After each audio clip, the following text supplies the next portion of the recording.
சனீஸ்வரன் அஸ்தமனம் அடைஞ்சிருக்காரு. 8/3/2026 இருந்து 11/4/2026 வரைக்கும் அஸ்தமனமா இருப்பாரு. மீனராசிக்கு என்ன பலன்கள் பார்க்கலாம். மீனராசி பொறுத்த வரைக்கும் 11ஆம் அதிபதியும் சனீஸ்வரன் தான். அதாவது லாபஸ்தான அதிபதி அவரு. அதே மாதிரி விரயஸ்தானத்துக்கும் 12ஆம் அதிபதியுமே வந்து சனீஸ்வரன் தான். ராசியிலேயே இருக்காரு, அஸ்தமனமா இருக்காரு. தன்னுடைய எப்பவுமே அஸ்தமனம்ங்கிறது சூரியனின் நெருக்கிற கிரகங்கள் அஸ்தமனமாகும், தன்னுடைய காரகத்தையும் பலவீனமாக்கும்.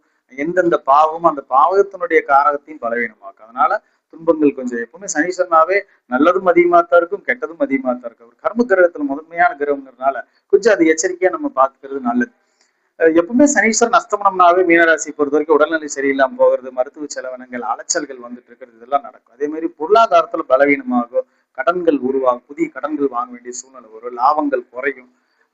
பயணங்கள் வந்து அதிகமா இருக்கக்கூடிய காலகட்டமா இருக்கு. அதனால வெளிநாட்டு பயணங்கள் தடைப்படும், கல்விகள் தடைப்படும். அதே மாதிரி நண்பர்களால பிரச்சனைகள், உறவுகளால பிரச்சனைகள் எல்லாம் சந்திக்க வேண்டிய சூழ்நிலை, மறதிகள் வந்து அதிகமா வரக்கூடிய காலகட்டமா இருக்கும். நிம்மதியான உறக்கம் இருக்காது. அதனால மருத்துவ செலவினங்களும் வந்து ஒரு வேலையை எடுத்தா ஸ்திரமா செய்ய முடியாது. அலைஞ்சே எதையும் செய்ய வேண்டியது வரும். எப்பவுமே 12ஆம் அதிபதி அஸ்தமனம் ஆச்சுனாவே ஒரு வேலையை வந்து கரெக்டா செய்ய முடியாது.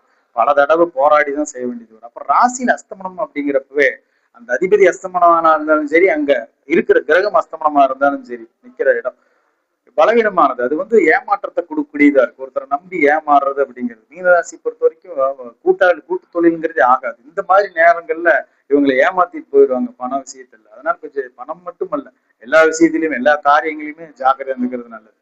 அதனால தொழில எச்சரிக்கையா இருக்கணும். வேலை, வருமானம் இதெல்லாம் வந்து ரொம்ப கவனமா இருந்துக்க வேண்டியது. மருத்துவ செலவுகள் அதிகரிக்க அலைச்சல் இருந்துகிட்டே இருக்குது ஒரு மாத காலகட்டங்கள். ஒரு மாதம் தான். அதுக்கப்புறம் மாறி இப்ப வழிபாடுகள் வந்து பைரவருடைய வழிபாடு தான் அது சரியா இருக்கும். கால பைரவர் அனுதினம் வழிபடுறது, அவருடைய மந்திர பாராயணங்கள் செய்து படிச்சுட்டு வர்றது, ஒரு கோயிலுக்கு சென்று சன்னிதானத்துக்கு போய் சனிக்கிழமை, ஞாயிற்றுக்கிழமை ராகு காலங்கள்ல வழிபட்டு வர்றது, அங்க தேங்காயில அந்த தீபம் எல்லாம் போடுவாங்க சிவப்பு துணியில. அது ரொம்ப விசேஷமான நற்பலன்களை தரக்கூடியதா இருக்கும். இந்த சோதனைகள்ல இருந்து வந்து பாத்தீங்கன்னா விடுபட்டுறலாம். பைரவருடைய வழிபாடு மீனராசி பொறுத்த வரைக்கும் முக்கியம். அலைச்சல்களும் மருத்துவ செலவுகளும் அதிகரிக்குது. ஜாக்கிரதை.